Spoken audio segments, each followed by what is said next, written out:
Hello, and welcome to the 9th and final installment of For the Time Being, an Oratorio for Christmas by W.H. Auden. If you've been with us for all 9 installments, thank you and congratulations. I know this poem has been definitely on the epic side, but I've really loved delving into it with you and getting to bathe in a different interpretation of what Christmas is and means and the characters in it. So this chapter is called The Flight into Egypt. Now that Epiphany has passed, we're officially in ordinary time, and this section I think is a great one for walking us out of Christmas season into ordinary time. So sorry, little plant.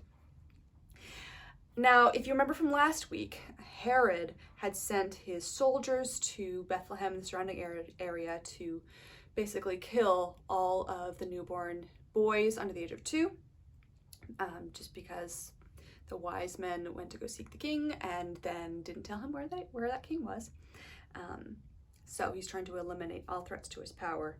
Good luck with that, Herod. I don't think you're gonna win. So Joseph gets warned in a dream that Herod's about to do this. And so he and Mary and the baby Jesus flee to Egypt to seek safety until they can return. Now, this section is a little opaque, I think, at least for me. But I can tell you this. As usual, we're going to hear multiple voices in this passage. We're going to hear from Mary and Joseph as they travel from a rock to a hard place. We're going to hear from what Auden calls the voices of the desert. To me, this feels like the spirit of the desert, a place where death and despair and sin have become so commonplace that, to quote, the deadly sins may be bought in tins with instructions on the label. Now, if we remember, the desert and Egypt are very evocative places for Israel and anyone following the story of God's covenant with them. So Israel was enslaved and in bondage in Egypt for 400 years, and then God led them out of that situation into the desert, where they actually wandered for 40 years. The desert was a place where they received the law, where the covenant that God made with Israel was kind of reestablished, and he demonstrated his faithfulness to them despite their disobedience and disbelief over and over again. So Auden really taps into that kind of reverse Exodus and what that means in the context of the Christmas story. And then finally, we return to the narrator, who we actually haven't heard from in a long time. We heard a lot of the narrator in the first few sections, but the narrator's back. And the narrator walks us from Christmas back into ordinary time, or the time being, as Auden calls it. And that's all I'm going to tell you, because now we're going to read. So, again, this is called The Flight into Egypt, the final section of For the Time Being. Joseph. Mirror, let us through the glass, no authority can pass. Mary. Echo, if the strong should come, tell a white lie or be dumb. Voices of the desert. It was Visitor's Day at the Vinegar Works in Tenderloin Town when I tore my time. A sorrowful snapshot was my sinful wage. Was that why you left me, elusive bones? Come to our bracing desert, where eternity is eventful, for the weather glass is set at alas, and the thermometer at resentful. Mary. The kingdom of the robbers lies between time and our memories. Joseph. Fugitives from space must cross the waste of the anonymous. Voices of the desert. How should he figure my fear of the dark? The moment he can, he'll remember me, the silly he locked in the cellar for fun, and his dear little doggie shall die in his arms. Come to our old world desert, where everyone goes to pieces. You can pick up tears for souvenirs, or genuine diseases. Joseph. Geysers and volcanoes give sudden comical relief. Mary. And the vulture is a boon on a dull, hot afternoon. Voices of the desert. All father's nightingales knew their place. The gardens were loyal. Look at them now. The roads are so careless, the rivers so rude. My studs have been stolen, I must speak to the sea. Come to our well-run desert, where anguish arrives by cable, and the deadly sins may be bought in tins, with instructions on the label. Mary. Skulls recurring every mile direct the thirsty to the Nile. Joseph. And the jackal's eye at night forces error to keep right. Voices of the desert. In the land of lilies, I lost my wits. Nude as a number, all night I ran, with a ghost for a guest along green canals. By the waters of waking, I wept for the weeds. Come to our jolly desert, where even the dolls go whoring, where cigarette ends become intimate friends, and it's always 3 a.m. Joseph and Mary. Safe in Egypt, we shall sigh for lost insecurity. Only when her terrors come does our flesh feel quite at home. Recitative. Fly, Holy Family, from our immediate rage, that our future may be freed from our past. Retrace the footsteps of law-giving Moses back through the sterile waste. Down to the rotten kingdom of Egypt, the damp, tired delta where in her season of glory our forefathers sighed in bondage.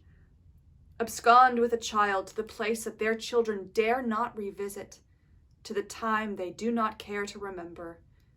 Hide from our pride in our humiliation. Fly from our death with our new life. Narrator. Well, so that is that. Now we must dismantle the tree, putting the decorations back into their cardboard boxes, some have gotten broken, and carrying them up into the attic. The holly and the mistletoe must be taken down and burnt, and the children got ready for school. There are enough leftovers to do, warmed up for the rest of the week. Not that we have much appetite, having drunk such a lot, stayed up so late, attempted quite unsuccessfully to love all our relatives, and, in general, grossly overestimated our powers. Once again, as in previous years, we have seen the actual vision and failed to do more than entertain it as an agreeable possibility. Once again, we have sent him away, begging, though, to remain his disobedient servant, the promising child who cannot keep his word for long. The Christmas feast is already a fading memory, and already the mind begins to be vaguely aware of an unpleasant whiff of apprehension at the thought of Lent and Good Friday, which cannot, after all, now be very far off. But, for the time being, here we all are, back in the moderate Aristotelian city of Darning and the 815, where Euclid's geometry and Newton's mechanics would account for our experience, and the kitchen table exists because I scrub it. It seems to have shrunk during the holidays. The streets are much narrower than we remembered. We had forgotten the office was depressing as this. To those who have seen the child, however dimly, however incredulously, the time being is, in a sense, the most trying time of all. For the innocent children who whispered so excitedly outside the locked door where they knew the presents to be, grew up when it opened. Now, recollecting that moment, we can repress the joy, but the guilt remains conscious. Remembering the stable where for once in our lives everything became a you and nothing was an it. And craving the sensation but ignoring the cause, we look round for something, no matter what, to inhibit our self-reflection. And the obvious thing for that purpose would be some great suffering. So, once we have met the Son, we are tempted ever after to pray to the Father, "Lead us into temptation and evil for your sake." They will come, all right, don't worry. Probably in a form that we do not expect, and certainly with a force more dreadful than we can imagine. In the meantime, there are bills to be paid, machines to keep in repair, irregular verbs to learn, the time being to redeem from insignificance. The happy morning is over, the night of agony still to come. The time is noon. when the spirit must practice his scales of rejoicing without even a hostile audience, and the soul endure a silence that is neither for nor against her faith. That God's will be done, that, in spite of her prayers, God will cheat no one, not even the world, of its triumph. Chorus. He is the way. Follow him through the land of unlikeness. You will see rare beasts and have unique adventures. He is the truth. Seek him in the kingdom of anxiety. You will come to a great city that has expected your return for years. He is the life. Love him in the world of the flesh, and at your marriage all its occasions shall dance for joy.